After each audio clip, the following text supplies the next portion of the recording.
But what is next for the pro-life movement? We saw the annual March for Life in Washington, D.C. at the end of January, the first one since the Supreme Court overturned Roe v. Wade last year. What are the goals of the movement now? To discuss, we spoke to Jason Jones, president and founder of the Vulnerable People Project. Here's a look at our fascinating discussion. Jason Jones, thank you so much for joining us. It's a privilege to be with you. Jason, if you could just give us an idea, what is the current state and the trajectory of the pro-life movement post-Roe?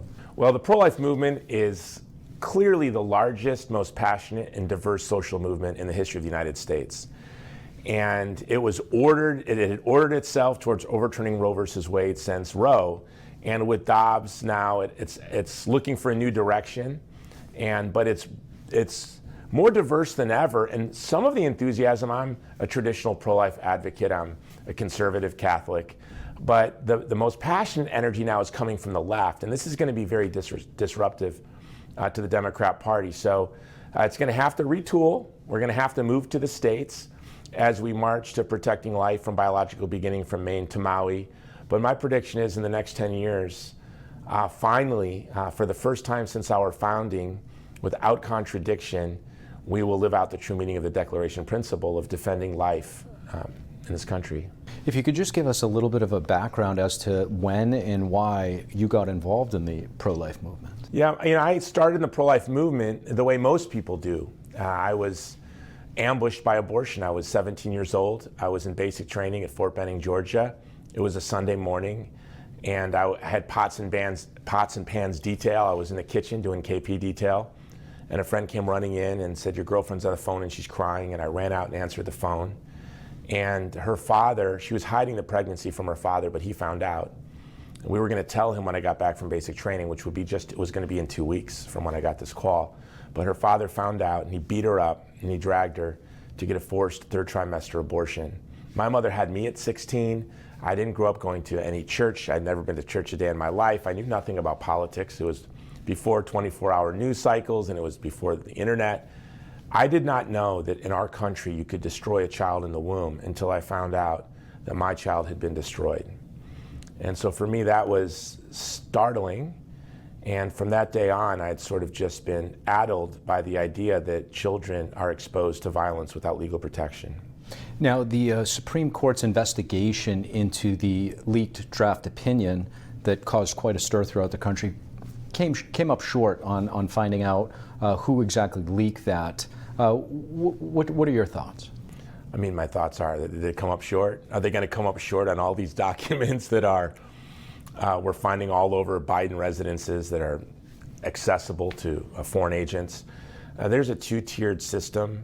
We have a dimini status as conservatives in this country, and it's startling, and I hope with the new House there are going to be investigations. It's clear, that justice holding the scales is peeking behind that blindfold, and I think we need to pull that blindfold down. Do you have any suspicion as to who it might have been? I don't. Okay, fair enough. I just want to switch gears. You did just touch upon the CCP. You're also involved in not just the pro-life movement, but a lot of human rights work, specifically when it comes to China. Tell us about this. Yeah, our organization, the Vulnerable People Project, it works to protect the vulnerable from the child in the womb to children in East Turkestan and Xinjiang their fathers are in concentration camps and they're being brutalized. We work around the world. Right now, the CCP has 7 Catholic bishops who have been disappeared. They've been sent to black prison sites.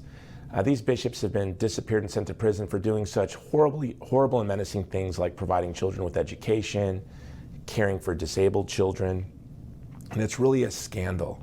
And it's also been scandalous that as a Catholic, our Pope and our bishops and the USCCB and the hierarchy of the churches has really been silent to the crimes of the CCP.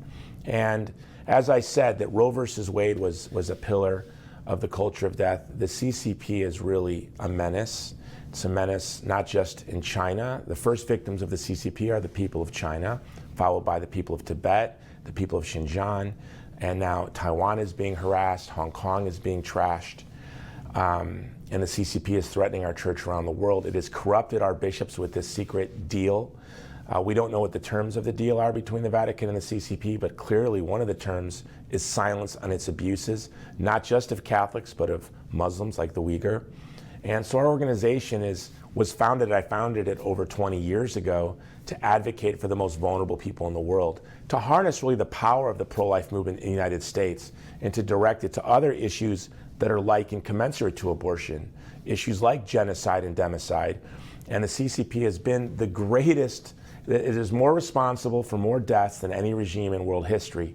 You can think of the famine, the Cultural Revolution, the one-child policy. We still have forced abortions across China, the abuses in Tibet and Xinjiang.